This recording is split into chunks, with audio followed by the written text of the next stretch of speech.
good to be together. But this is our final morning this morning, going through this series on Ecclesiastes, journeying through this wonderful book. And I just want to thank you for the feedback. Thank you for the encouragement that we've had during the series. It's not been easy, has it? Please don't be quiet this morning. It's not been easy, has it? It's not been an easy thing. As we've been going through these weeks, we've been traveling with this main voice of this book, Koheleth. Again, as I said the first week, Koheleth is not really a name. It's a title. It means the preacher or the teacher. And he's been wrestling on this journey for meaning, this journey for delving into the human condition and what is the point of life. Why are we here? Is there a reason for existence? Are we here for any purpose other than just to spend our days doing whatever we want? And he has, as we've traveled through, we've seen he has a lot of hang-ups. He has a lot of frustrations. He observes the suffering in the world. He feels the misery of life. He feels the weight of the problems around him. He senses the unfairness and the sense that things don't go as they are planned. And yet at the same time, in his other hand, he knows there's a God. He's not too keen on God. He has his hang-ups with God as well. And he knows there's things to enjoy in life, even though life is brief. And so Koheleth he's a person of faith. He has a faith. He has an honest faith. And at the same time, he's full of contradictions and he's full of internal tensions, just like all of us. We're all full of contradictions. And you might think to yourself, no, I'm not. Yes, you are. We all are on some level. And so it's good that we have Koheleth's words, that he gives voice in this raw and honest way. He gives voice with his open gaze of life and how confusing life can be and this world can be. And he doesn't try and sugarcoat it. And he doesn't try and soften it up in these nice little simplistic platitudes. He's just raw and he's just honest. And his words resonate, but his words also sting. Because he cuts close to the bone sometimes, doesn't he? In what we're going to read today in these final words in Ecclesiastes, we're going to be told that these words are like a shepherd's goad. They are like a cattle prod, which isn't a very comforting thing, is it, to be hit with a cattle prod? A pointy stick that jabs us and makes us go, ouch! That was a bit close to the bone, and his words are very close to the bone. So if you've ever cringed through this series, if you've ever felt uncomfortable as we've traveled through Koheleth's direct and raw, honest words, well, that's the effect he wanted his words to have. He wants us to admit to ourselves, and he wants us to be honest. He wants us to feel the inner rumblings and the contradictions and the anxieties and the turmoil that we often attempt to gloss over and bury, not only from everyone else, but even from ourselves. He wants us to be honest. He wants us to be honest. And as we go for his words today, as we finish off in this passage today, as we go for chapter 11 of Ecclesiastes together and chapter 12, the two very brief passages, as we go through his final words, we're going to hear more of his inner conflict. We're going to feel more of the sharp end of his observations, and they're not going to be comfortable. We're going to groan once again with his preoccupation with death. Sorry about that, I'll warn you now. We're going to groan again. And we're also going to appreciate, I'm sure, as we nod and think, yeah, that's wise what he's saying. But I want you to notice, as we go through these words, Koheleth's voice isn't the only voice that we're going to encounter today. When we get into chapter 12 and verse 8, when Koheleth stops his rambling, we're going to jump once again back to the voice of the narrator of this book, who introduced this book to us right at the very start. And it's the narrator who's going to give his own conclusion to everything that we have read. And so if you've got a Bible, I'd love you to turn with me to Ecclesiastes chapter 11.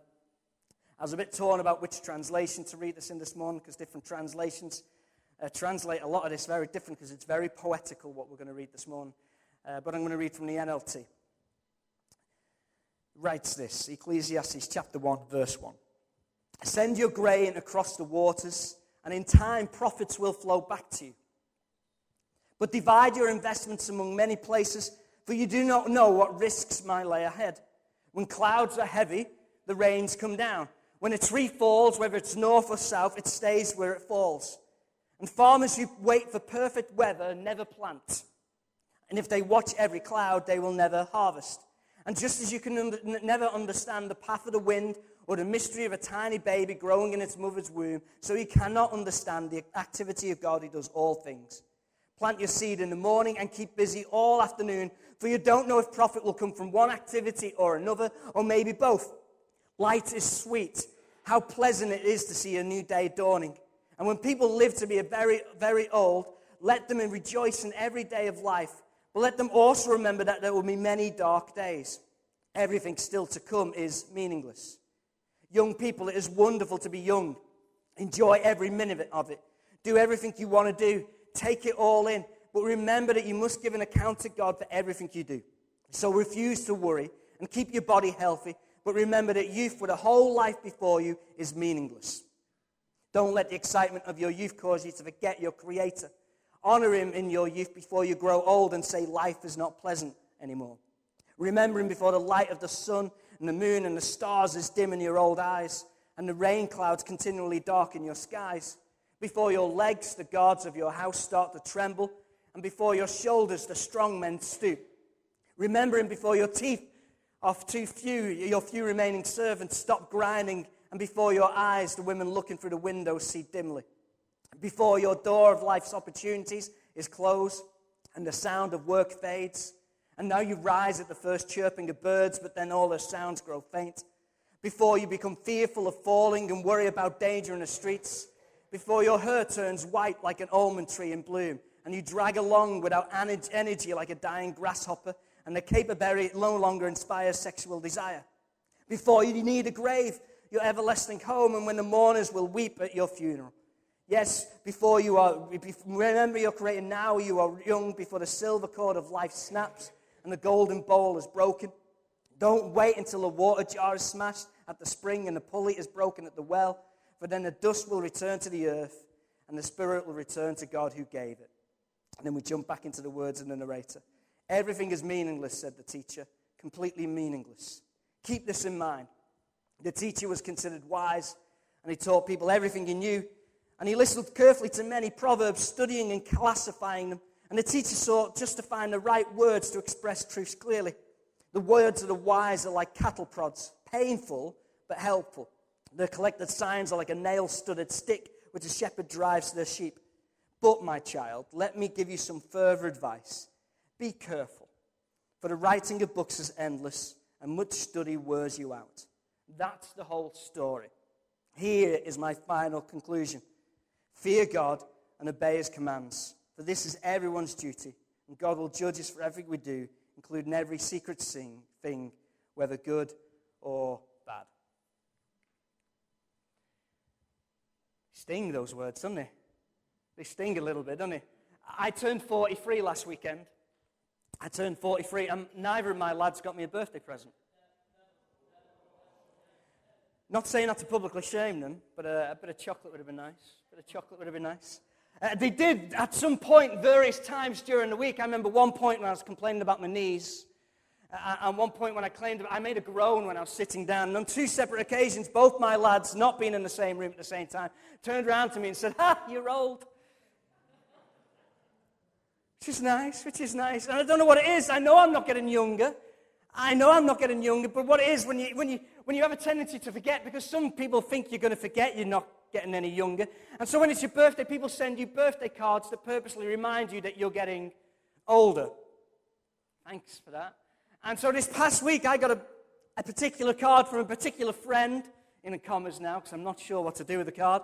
And it was a beautiful card, and on the card it said this: "You know you're getting older when." That's how it starts. You know it's going to be good, doesn't it? You know you're getting older when everything hurts, and what doesn't hurt doesn't work. You feel like the morning after, the morning before. Your knees buckle, but your belt won't.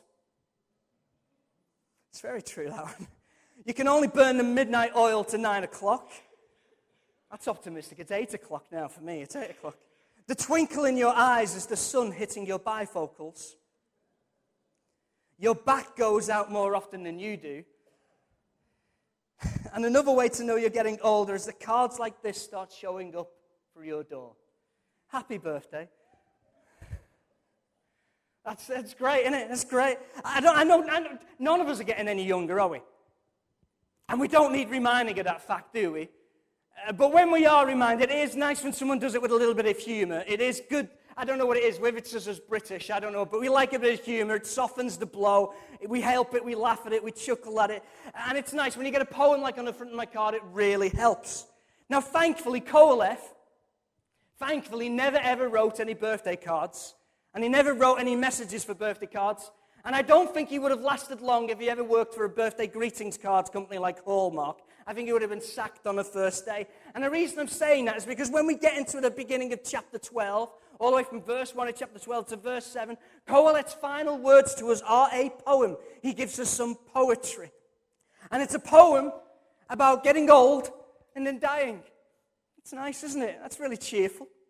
And like most poems, it's very rich in its symbols. It's very rich in its metaphors. And different Bible translators, in seeking to help us out, well, they'll help us and they'll make the metaphor more clearer when you try and translate it from the Hebrew and English.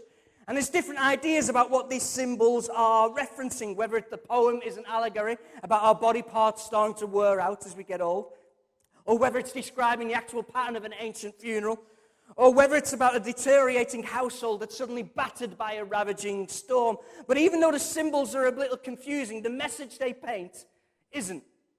So whether it's our body parts wearing out, or age hitting us like a storm and ravaging us, or whether it's our inevitable journey to the grave, Kohelet is saying that at some point in life, you will fall apart. That's the good news message this morning that you can take home and rejoice in. And he's not funny, is he? He's not funny. I'd love a little phrase in this, like that would say, like your belt buckles, and your knees buckle and your belts don't. I'd like a little bit of humor, but he's not funny at all, is he? He's dry. He's really dry. And not only is he dry, and he's not any humor, he lacks subtlety.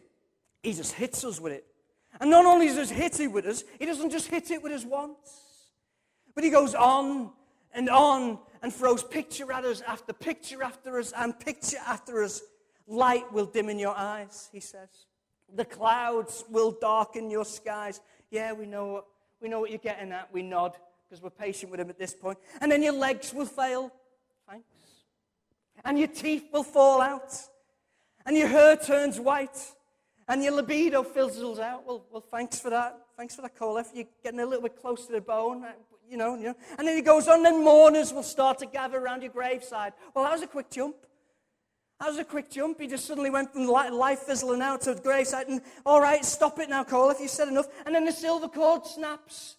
And the golden candle bowl that is holding out, well, that'll smash on the floor when it hits the floor, and your life will shatter. Well, that's really delicately putting it, isn't it?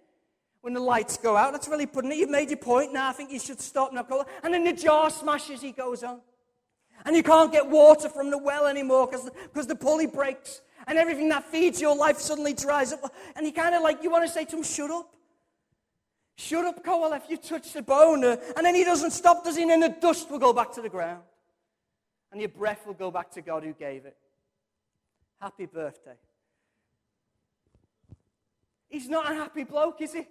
He's really, I don't know about you, but that's not sensitively handling it, is it? I mean, I'm not going to ask the doctors in the room like Rachel or Olivia, but that wouldn't be a bedside manner as your doctor, would it, if you were dealing with someone who was ill and unwell? He's just not subtle with it. He's not subtle with it at all. And he's not because he's not been subtle with anything, has he? And when he says this dust goes back to the ground, the breath goes back to God, well, as I've said in previous weeks, he's saying it because Kohelet's not optimistic about this idea of life after death. And what he's describing is a reversal of our creation. He's a reversal of this Genesis 2 story that we know. This is humanity's uncreation. He's not describing afterlife, but pre-life. And as I've said before, he's doing this because as far as he considers, death is just the ultimate end. And it's why he considers everything to be absolutely meaningless. Because once we die, that's it, we're done. Everything is over. And he's wrong, as we've looked at in previous weeks, he's wrong about that. And especially as we consider that Easter weekend, the hope of Jesus' resurrection, Jesus' own defeat of death. We know that death is not the end. And so I'm not going to focus on that too much this morning. But I think, even though he lacks tact and he lacks humor, I think Kohelet gets his point across pretty well, doesn't he? He gets it. He wears us down. He wears us down. He purposely tires us out with his poem. He makes us feel fed up. Or is it just me? He makes us feel fed up. And that's the goal of good poetry. That's what good poetry does. I'm not saying good poetry makes you feel fed up. I'm saying good poetry, it doesn't provide us with information about something. Good poetry wants us to sense something. It wants us to feel something. And Kohelet uses poetry because he wants us to taste old age. He wants us to taste this no matter how old we are. And maybe it's just me, but I feel old when I read his words in chapter 12. I feel old. So old that my birthday card, after I prepped the sermon this week, after doing this, looking at my birthday card again, I wanted to rip it up and put it in the bin. It wasn't funny anymore. And I guarantee that if I read my birthday card to you now, after reading Koalef's words to you, I don't think you would find it as funny anymore either. Now, of course, he's doing this for a reason.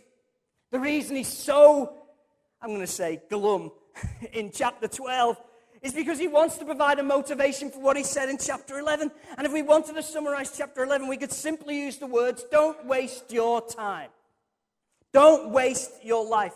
And throughout his book, throughout this whole rant that he's been going on for 11 chapters, Koalef has been constantly saying that life is uncertain, that life is unpredictable, that there are no guarantees, no matter how good or wise you are, that there's times when things that will not make sense will happen, and things that will do make sense don't happen, and there's things that we can't control, and there's things we just can't figure out. And he's saying the same thing, he's summing it all up at the beginning of chapter 11. Life is uncertain, there's no guarantees. But he doesn't want us, on the receiving end of that message, he doesn't want us to be paralyzed with worry because of that, or fear because of that, or anxiety. He wants us to live. That's what he wants us to do. He wants us to live, which might seem odd, seeing that he thinks life is pointless anyway. It might seem odd, especially after what he says in chapter 4, he says he'd rather be dead. It might seem really odd after we've touched on a lot of his words, but Koalef's a complex, muddled person, like all of us. We're muddled. I don't know about you, but I hold contrary opinions in my head. I know life's worth living, but there's still mornings I wake up and I question that and the circumstance to go through. And so even though he's skeptical towards life, he's not saying be inactive. He's not saying don't do anything. As he sees it, life is momentary, so don't waste it. Use what little there is. He says, doesn't he, in verse 7 of chapter 11, enjoy the sweetness of the light, because there's a lot of darkness ahead of you. Don't wait for perfect conditions before you do something. As far as he sees it, that's a waste of time that he can't afford to waste. If you're waiting for perfect days and you're watching the clouds and you're watching the rains, then you're using this farming metaphor, you'll never plant, you'll never harvest, you'll never do anything if you're waiting for perfect conditions. Keep busy, he encourages us. Invest yourself in projects, in people, in activity. Don't be lazy. Don't be arrogant. Don't be foolish. That's his whole message from verses 1 to 6. Don't waste your breath and your health on anger and worries and grudges. Banish irritation from your heart is what he says in verse 10. Don't give your life to stuff that doesn't deserve your life. Don't. Simply put, make the most of your life while you've got it. He's certainly not one of those people who would be happy if you turned around to him and said, I'll get around to that one day. Because we say that a lot, don't we? He would say, you don't know if you've got that one day. Do it. Do it now. And when you get round to it, you might realize that what you've got left isn't worth getting round to anymore. Don't waste what you've got. And although I disagree with Koalef and his idea that life is meaningless, because it's not, and we'll come back to that, I still think that's great advice. That is good advice, isn't it? Use your time. He's right. He's absolutely right to remind us, as he has done, that there's many uncertainties. There's many things we can't control in life. The problem is we often live, as sometimes, we often live trying to limit those uncertainties and trying to control things we can't control. And so we often live as if we're trying to avoid risks, or we're overcautious, or we wait for perfect conditions. And so we become stagnant in life, waiting for things to fall into place as we would want them before we do anything. Or worse than that, because of the problems we've encountered, because of the pain we've experienced, because of the failures and the disappointments, we end up just closing doors and everything and never doing anything ever again. I'm not doing that again. And so we cease to live and we just exist. And that's not good, is it? That's not good. See, it's wise to be careful. It's wise to think before you act and before you speak. But I don't know about you, but I don't want to be like the man in Jesus' parable who takes his bag of gold and buries it in the ground. I want to do something with what I've got and what I have been given. And so when I read Koheleth's final appeal to us, I'm reminded of another poem by an American writer called Jack London. He writes this: I would rather be ashes than dust. I would rather that my spark should burn out in brilliant blaze than it should be stifled by dry rot. I would rather be a superb meteor, every atom of me in magnificent glow, than a sleepy permanent planet. The function of man is to live, not exist. And so I shall not waste my time trying to prolong them. I will use my time. That's good advice, isn't it? I would rather be ashes than dust. I would rather burn out than die or be stifled by dry rot. And so whether it's a shared meal with friends, whether a romantic meal with candlesticks, whether it's a well-brewed cup of tea or a tasty chow mein pot noodle, whatever it is, live each moment to its deepest core. That's Koheleth's advice. And that's good advice. Having said that, his closing statement's still not the best, is it? His point still is a very disappointing end at the end of his lengthy, long rant that he's been going on. And he's been in this lengthy search, and even though he's been through this lengthy search over 11 chapters, he still hasn't really left us with any answers, has he? Koheleth's not left us with any answers. Even though he's gone through this and he's left us with his final motivational speech at the end of chapter 11 and beginning of chapter 12, he still thinks everything is utterly meaningless. He still feels humanity has no real purpose. He still thinks existence is like a shallow breath, a vapor. And he never really resolves any of the problems and the tensions and the issues that he's dragged us through, which he has. He's dragged us through over 11 chapters. He's goaded us. He's prodded us with a pointy stick. He's cut us open. He's exposed our anxieties like a raw nerve. And then he just leaves us. Live your life. And he just walks off. His last advice is it's better to go up in flames than to crumble to pieces. But that doesn't really bandage up any of these wounds he's left us with, does it? I still find myself bleeding out, wondering if this was the only bit of writing I had in life. I'd be wondering, is there a point to it all? You've not really answered it. And if there's not, then what's my response to that? But if there is still a point, even in the midst of everything that's going on, what should be my response to everything that's going on around me? You've not helped me, Koheleth. You've not helped me at all. And so thankfully, his words aren't the words we finish with. He isn't the end of the book of Ecclesiastes. And I've said this a number of times for this series. It's really important we grasp this. But Koheleth, the teacher, his words are not the only words in our conversation of faith. If they were, if that was the good news that life is utterly meaningless, I know I wouldn't be here this morning, and I doubt many of us would. And so we must listen to Koheleth's rant as a part of Scripture as a whole, and especially we must read him in light of Jesus. But even within the book of Ecclesiastes, Koheleth's just a part of the conversation. His point is not the point of the book of Ecclesiastes, though he says some good things and he says some troubling things. His point is not the point. And so at verse 8 of chapter 12, we come back to the narrator. And we discover that the narrator seems to be in a discussion with his child or his student about Koheleth's words.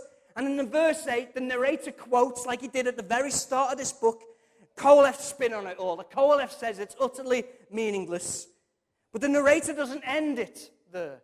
He doesn't end it with Koheleth's conclusion.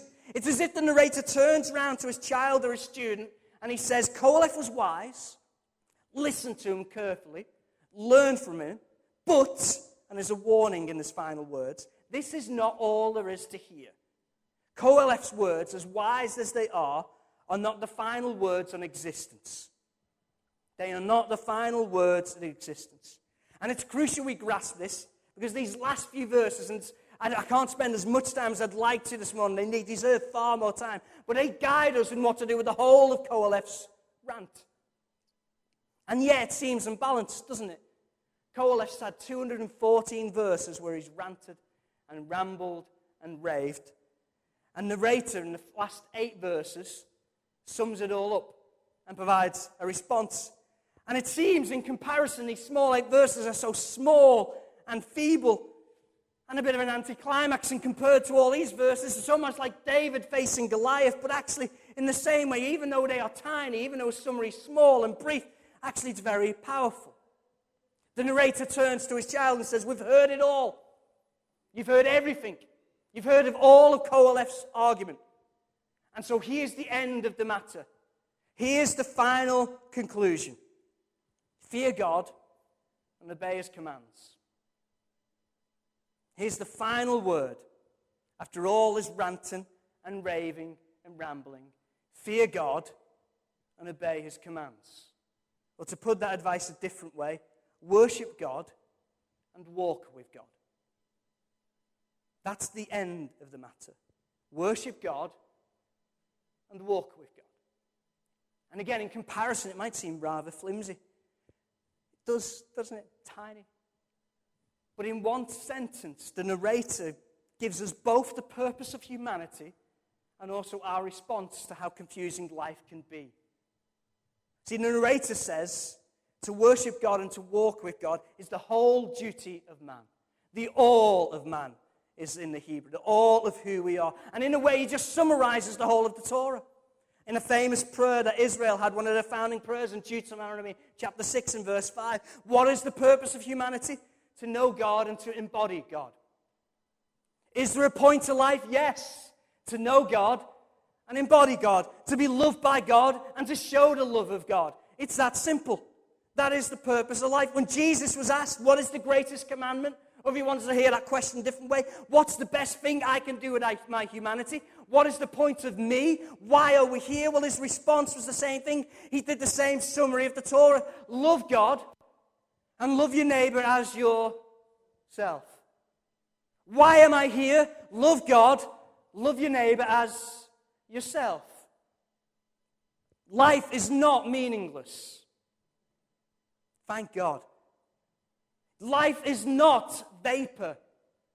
Your life is to be a vessel for divine glory and divine love and divine honor. That's good news, isn't it? You are not wasted clay. You are not just dust. Even if you go out in ashes, there's more to it than just that. But the narrator not just challenges Qoheleth's bleak outlook, he also gives his child some practice in the midst of that bleak outlook.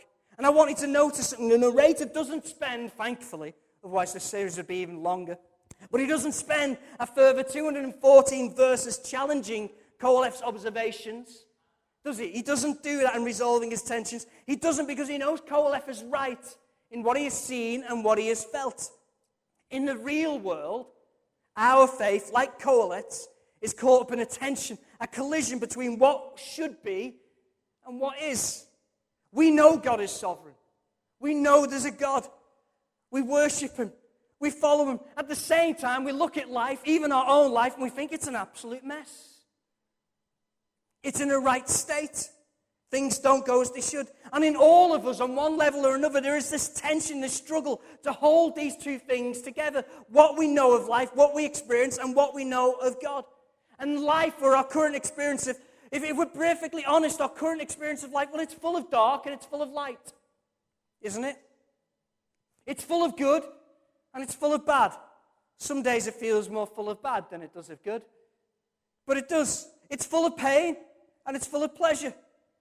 We see fairness, but we also experience a lot of unfairness. We notice things that make sense, but there's a lot of things that baffle us, even when we've done the right thing and we've followed the right rules and we've done the right thing that even our local governments have asked us to do. And it doesn't make sense.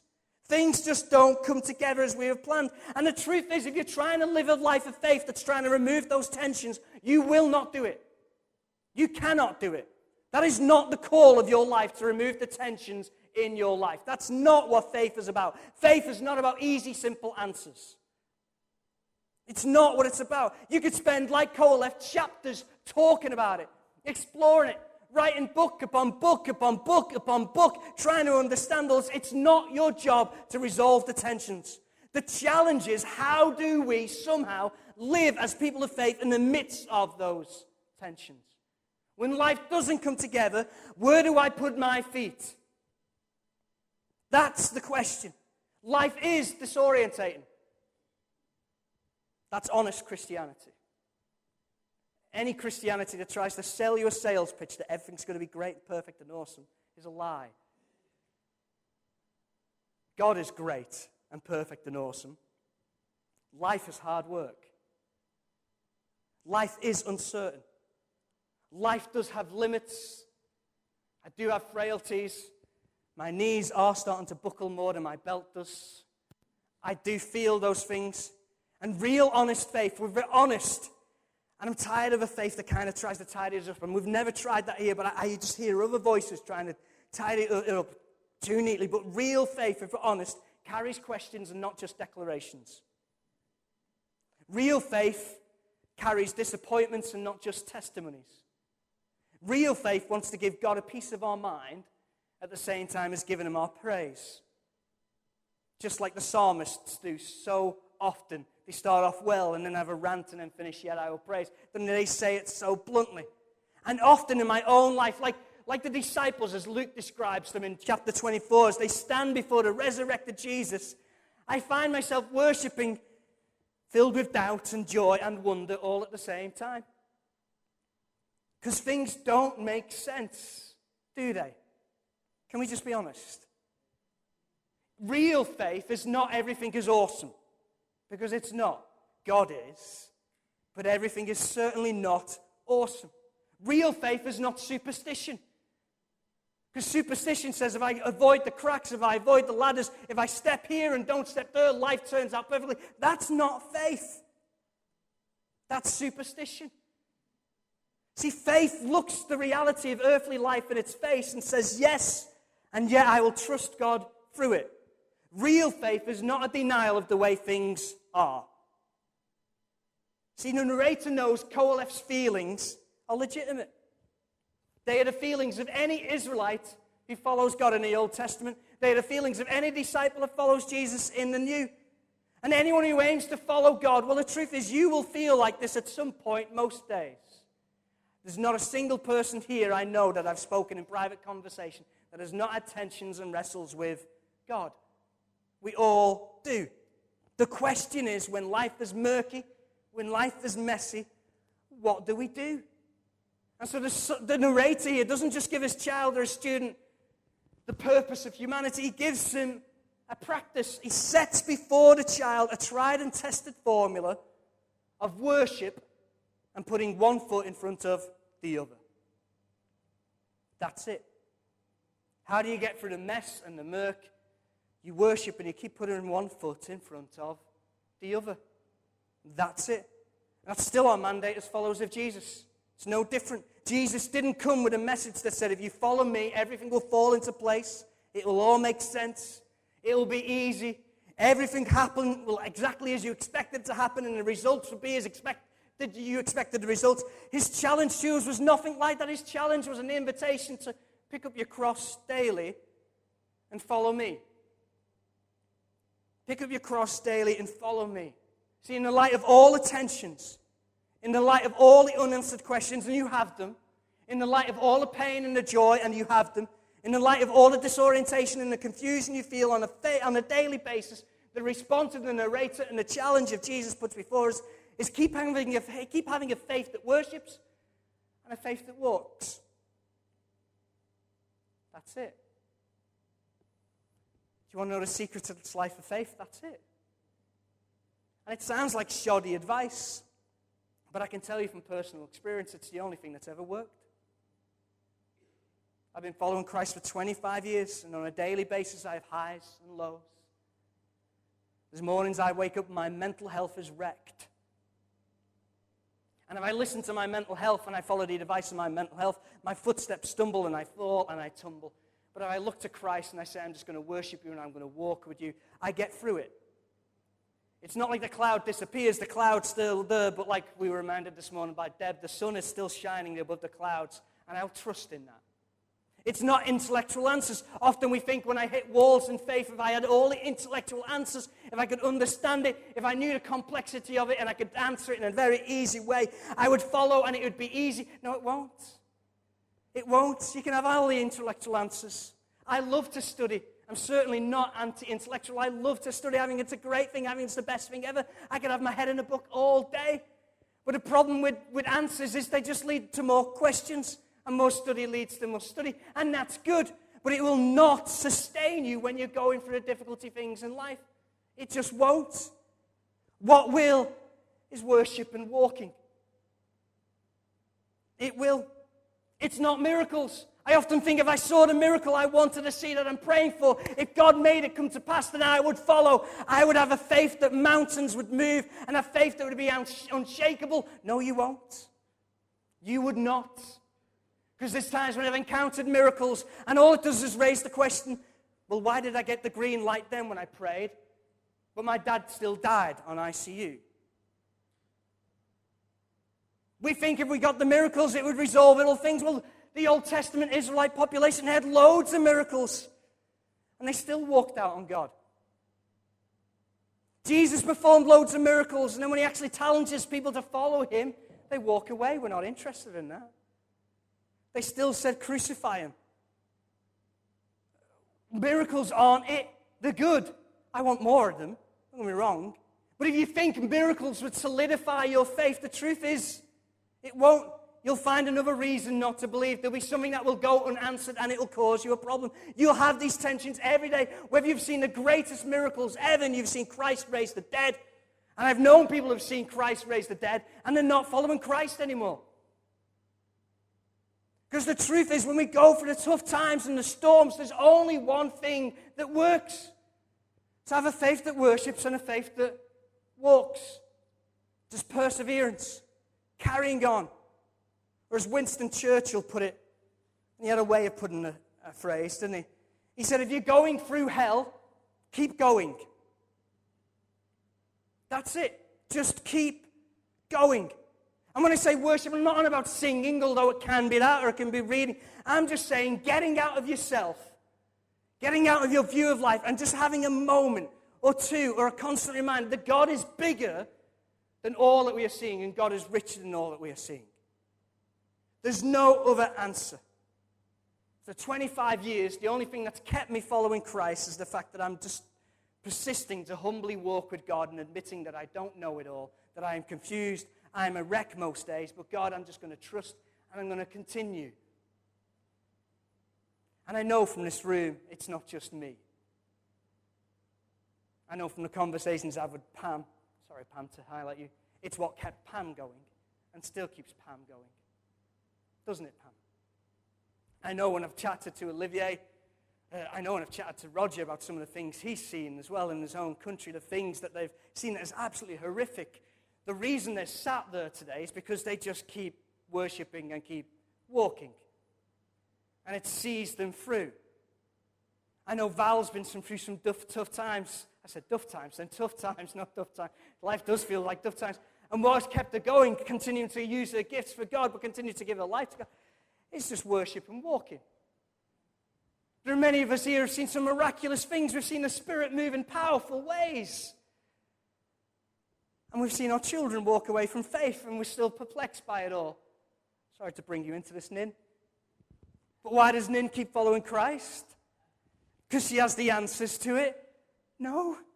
She just keeps walking and she keeps worshiping. And the truth is, that's the only tried and trusted formula there is. Keep worshiping, keep going. And in the midst of all the perplexity, I think that's the best answer there is. Koalef's answer is rubbish. That answer is the only one that will see you through. And it's not that God is after unquestioning loyalty. Don't misunderstand me. God is saying, follow me even with the questions. I can handle it. He's God, after all, isn't he? And if you can't handle it, I've got to really ask his qualification if he can. But God can handle it. See, it's adoring God in the wounds and with the wounds and through the wounds, because that's all I can do and all that God has to work with, and God's fine with that. God's fine with that. It's often us who aren't. We have to be thinking we have to be in some other state for God to work. God doesn't.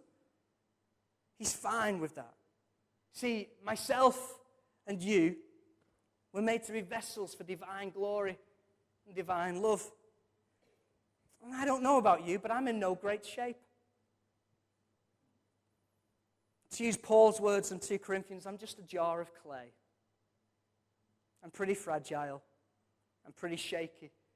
And I've got a few cracks. If you ask Steph, I've probably got a lot more cracks. But I've got a few cracks. But as Paul reminds us, God's fine with that. God dwells in that, and God's glorious light shines in that. And as Paul says, we are pressed on every side by troubles, but we are not crushed. We are perplexed, we are confused, we are dazzled, we are baffled, but we're not driven to despair. We are hunted down, and life just seems to be just chasing us and killing us, but God has never abandoned us. We get knocked down, but we are not destroyed. That's really encouraging words, isn't it? And through our suffering, and this is the perplexing bit, through our suffering, our bodies continue to share in the death of Jesus, so that the life of Jesus may also be seen. Keep going. That's the end of the matter. That's the conclusion to it all of Ecclesiastes. It doesn't make sense. Keep going. Let's pray. Lord, help us. Life's not easy. And we know you're not to blame for that. In fact, as we're constantly reading the Psalms, you are our firm foundation. You are our shield, tower of refuge. Someone who is ever dependable. And as we always remember, your unfailing love endures forever. And yet, as your love feels unfailing, sometimes the problems in life just seem unceasing. And we go from one storm to another storm to another storm. And I thank you, Lord God, that you are with us in the midst of it all.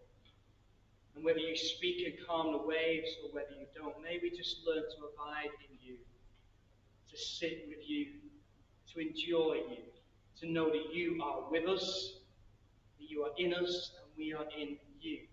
That, Lord Jesus, you are unshakable, and you are ever present. May we just learn to trust in you. And we know that's an easy thing to say, and it's a dangerous prayer to say, Lord God, because it's not an easy thing to do. And it means going through many dangers. But through it all, Lord God, may we continue to worship you, adore you, be in awe of you. And though we mess up so many times and get our footwork wrong, may we continue to put one foot in front of the other, just to put that trust in you, and that love we know of you into practice. Help us, Lord God. We come under your wing. We come under your guidance. Lead us and help us through it all. In Jesus' name.